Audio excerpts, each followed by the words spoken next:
Gloire à Dieu. Que Dieu soit béni, amen, glorifié.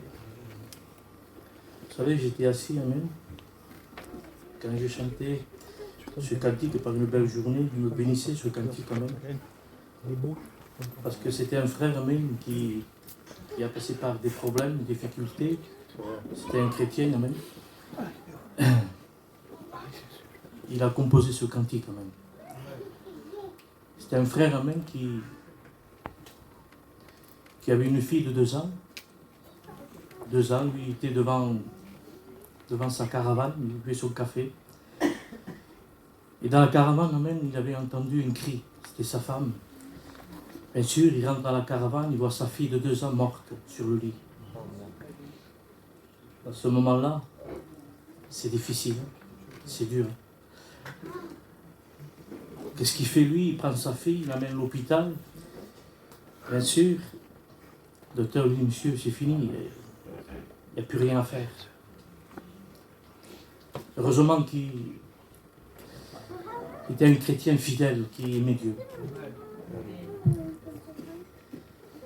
Ça, on le sait, amen, que Dieu ne répond pas à n'importe qui. Dieu répond à quelqu'un qui se tient à ses pieds. Je ne dis pas qu'il cherche l'avenir, non, il plaît à Dieu. Qu'est-ce qu'il fait? Il rentre dans la chambre, il met ses lèvres sur la joue de sa fille. Et Jésus, Jésus, la fille se relève.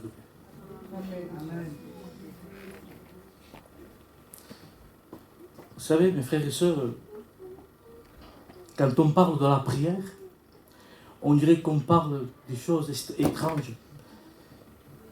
On dirait que les personnes ne comprennent pas. Jésus priait. Il passait des nuits dans la prière. Encore plus, moi et toi. Jésus, le Fils de Dieu. Quand on néglige la prière, la communion avec Dieu, avec le temps que nous vivons, ce que l'ennemi fait, tu crois que tu vas tenir avec Dieu?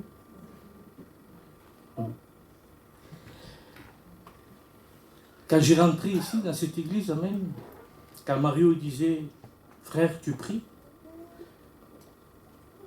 Quand le frère priait, je voyais autour d'eux des personnes qui parlaient, qui riaient, au lieu de respect. C'est vrai. On respecte quand quelqu'un prie dans l'église.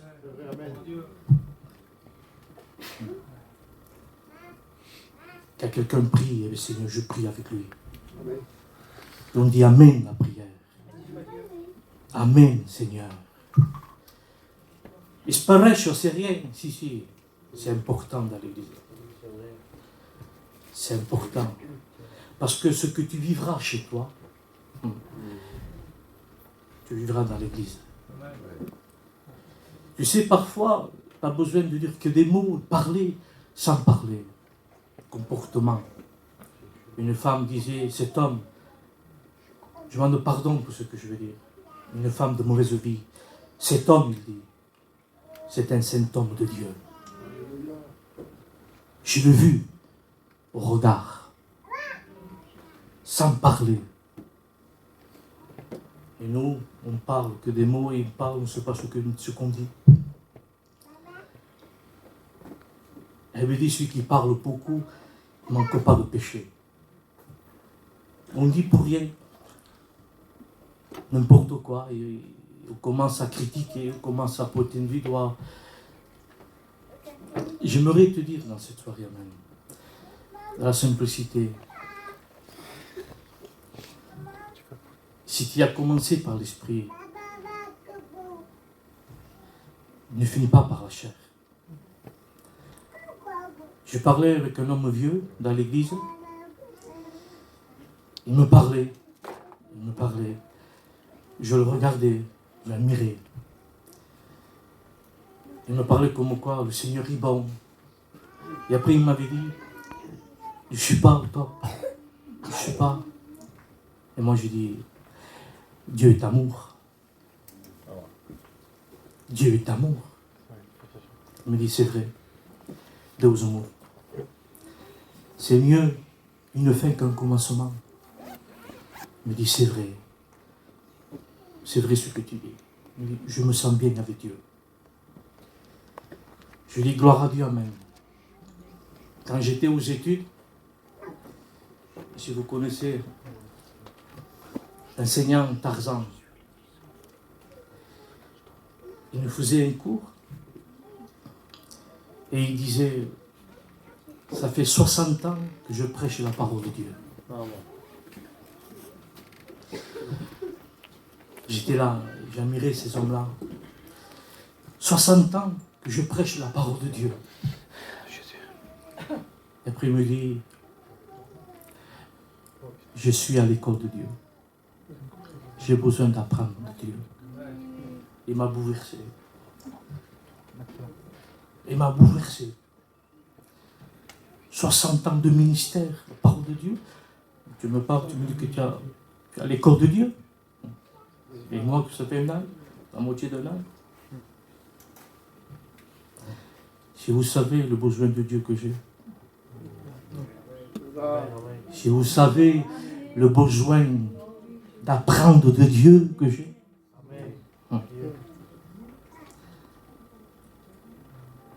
J'ai besoin que Dieu conduise ma vie.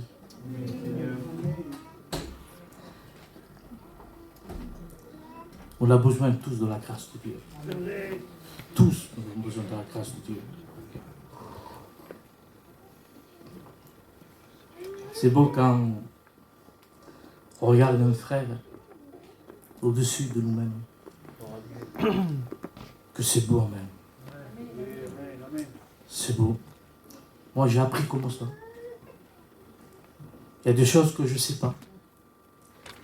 Vous savez qu'est-ce que je fais? Je prends le téléphone, je téléphone les anciens. Qu'est-ce que ça veut dire ça? Qu'est-ce qu'il faut faire? Faire comme ça. Comme ça. Je veux plaire à Dieu. Je veux grandir dans les choses de Dieu. Pourquoi tu veux comprendre la parole de Dieu? Pourquoi tu veux dans la connaissance? Pour obéir à Dieu. Pour plaire à Dieu. C'est beau même. La Bible dit que Dieu résiste aux orgueilleux, mais fait grâce aux humbles. Que dans cette soirée, amen, que Dieu puisse nous trouver humbles. Amen. Tu veux sortir de ce lieu béni? Sois humble, sois vrai. On croit tromper Dieu. Il est Dieu, il est ton créateur. Il connaît sa créature parfaite. Et j'aimerais même dans cette soirée faire une lecture, amen. Amen, je ne serai pas long. C'est deux sœurs, Marthe et Marie. On va lire, amen. Il me faut des lunettes, je vois. C'est dans Luc 10, 38.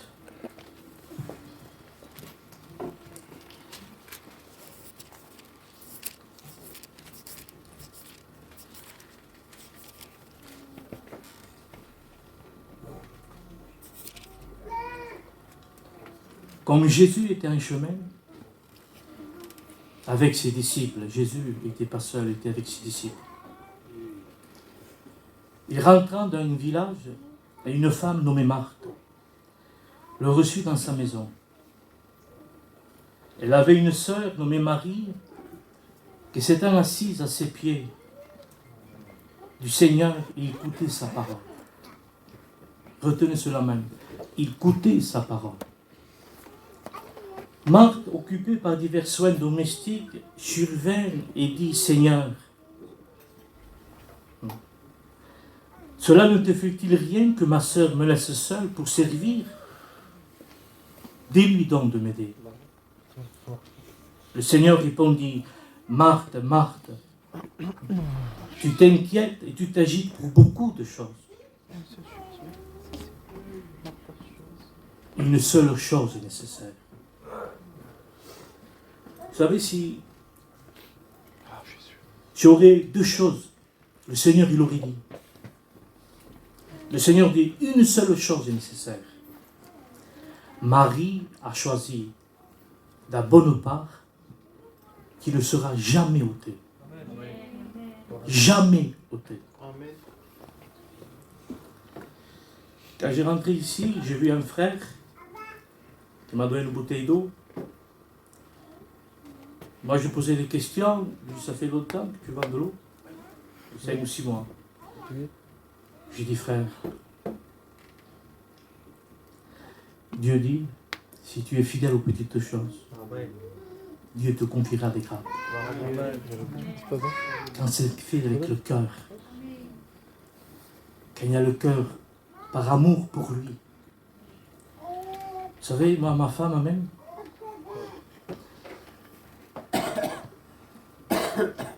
on nettoyait l'église, moi je rangeais les chaises, et on le faisait de tout notre cœur.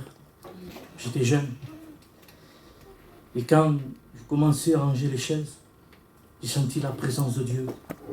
Je pleurais devant Dieu, parce que je faisais de tout mon cœur, par amour pour Dieu. Quelle joie! Bien sûr, la fidélité, Dieu paye même quelqu'un qui est fidèle. Commencez à grandir dans les choses de Dieu. Commencez par le projecteur après, les cantiques. Commencez à diriger les cantiques. Et Dieu m'a fait la grâce de prêcher sa parole, la bonne nouvelle. Dieu est fidèle. Quand il voit quelqu'un fidèle dans les petites choses, Dieu confie des grandes.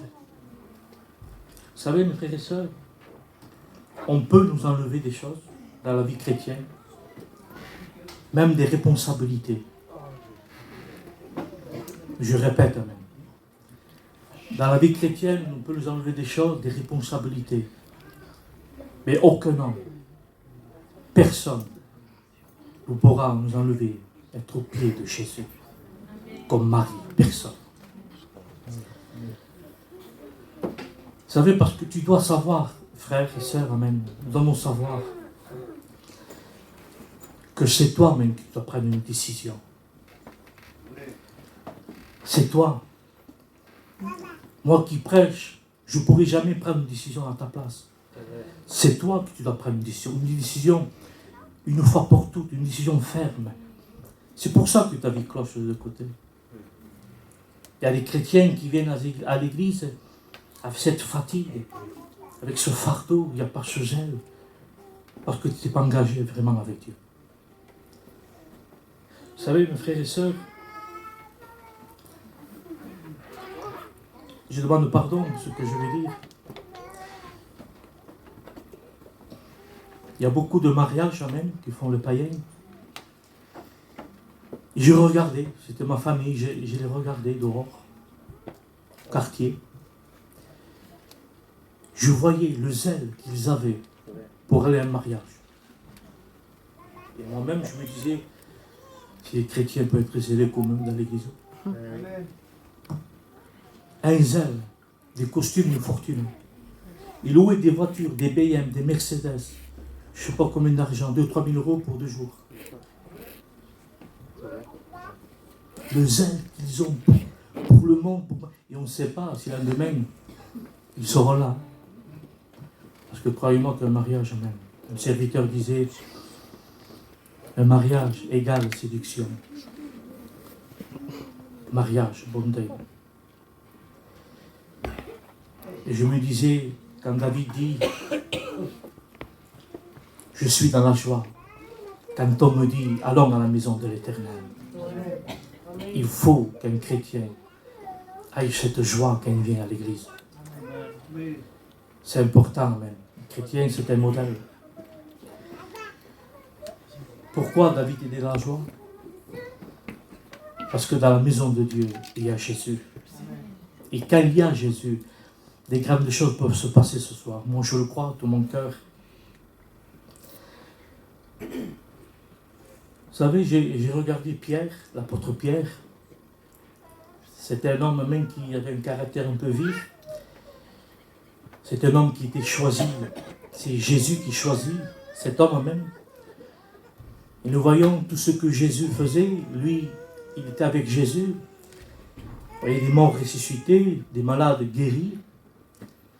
Même Pierre, même, il y a eu une révélation. Il dit, Jésus, ils disent de toi que tu es un des prophètes qui est ressuscité. Jean-Baptiste, Jérémie.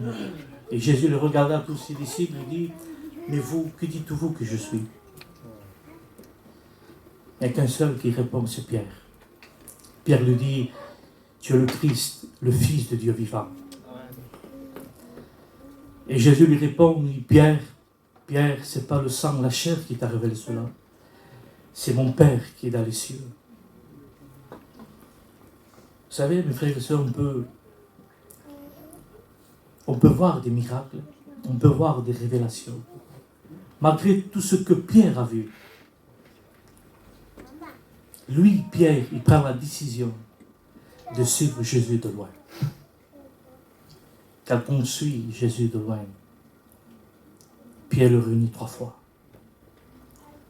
Je dis bien, mais quand on suit Jésus de loin, on ne peut pas être béni, ni protégé, ni encouragé. On ne peut pas résister. C'est de faillir devant Dieu, comme Pierre.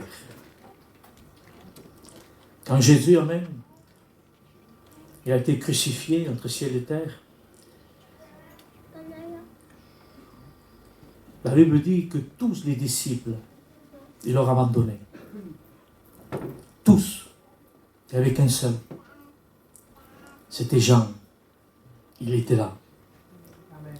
La Bible dit que Jean, c'était l'amour.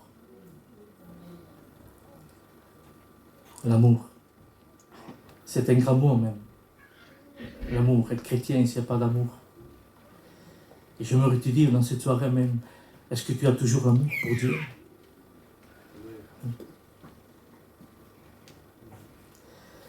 Est-ce qu'on a l'amour pour Dieu?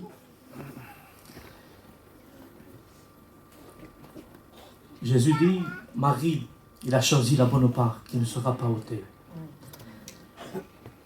Et nous voyons, amen, nous allons parler un peu de Marthe, une femme agitée.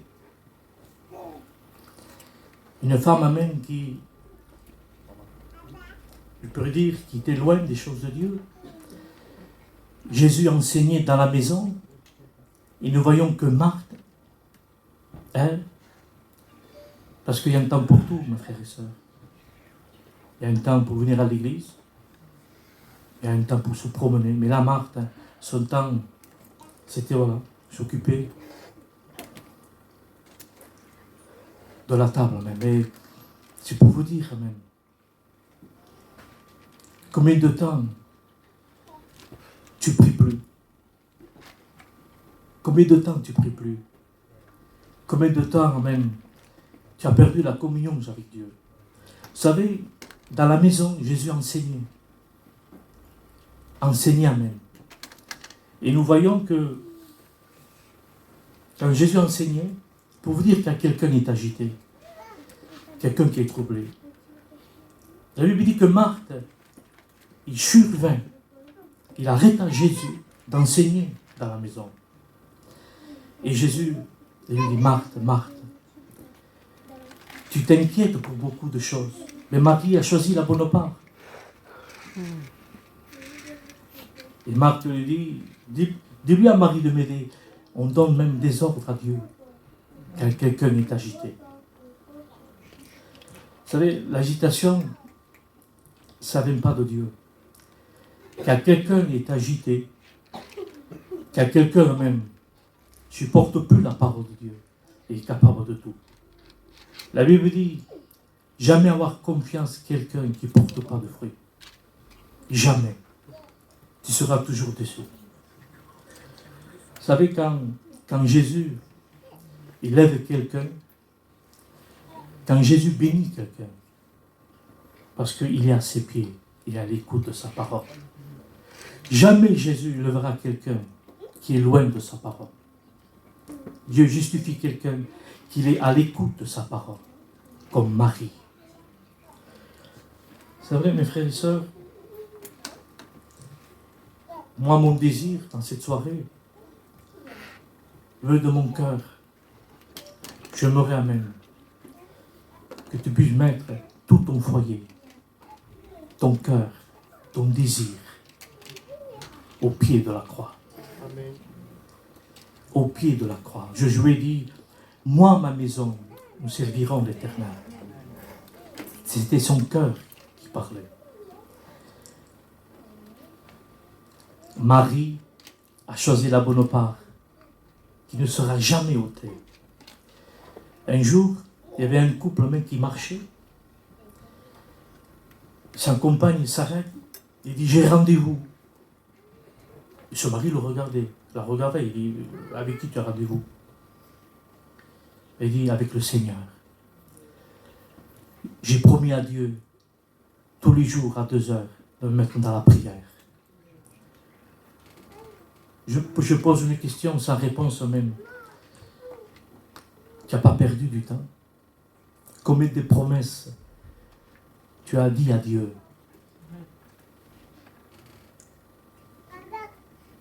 Combien de promesses que tu n'as pas tenues jusqu'à maintenant? C'est vrai. Et on se dit, Seigneur, pourquoi tu ne me bénis pas? Pourquoi?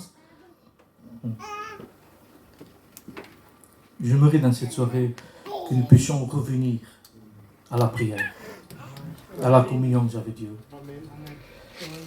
Combien c'est important la prière même. La prière de juste, il y a une grande efficacité, la Bible dit. La prière de juste même fait agir Dieu. Il est écouté de Dieu. Et Dieu bénit. Vous savez, moi qui prêche même, moi aussi j'ai des prières secrètes, amen. Bien sûr, on veut toujours que Dieu nous réponde tous les jours, de suite. Et je me disais, Seigneur, je te demande pardon. Pardon. Mais en ton temps, Seigneur, je sais que tu me répondras. Dans le temps de Dieu, le moment de Dieu. Soyons patients, mes frères et sœurs. Soyons du côté de Dieu. Combien c'est important, amen. Et j'aimerais même dans cette soirée que tu puisses réaliser, sois vrai, amen. C'est vrai, Seigneur, je manque de prière. C'est vrai, Seigneur, je suis loin de toi. Qui n'a pas besoin de Dieu? Mais il y a des conditions pour que Dieu puisse venir. Il y a des conditions, nous, on ne veut pas des conditions. Nous, voilà, nous, désordre à Dieu. Non, Seigneur. S'il faut m'humilier, demander pardon. Je veux m'humilier, je veux demander pardon. Un jour, amen, je disais à une église,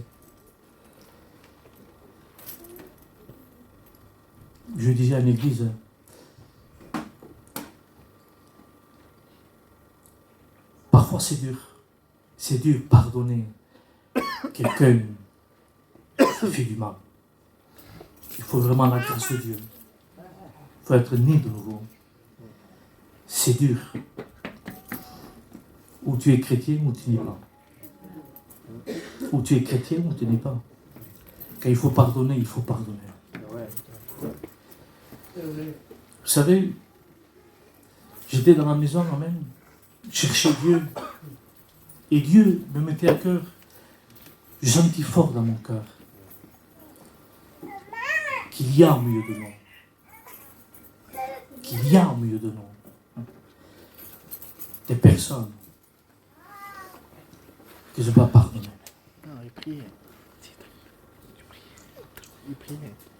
Il y a des personnes même qui n'arrivent pas à pardonner.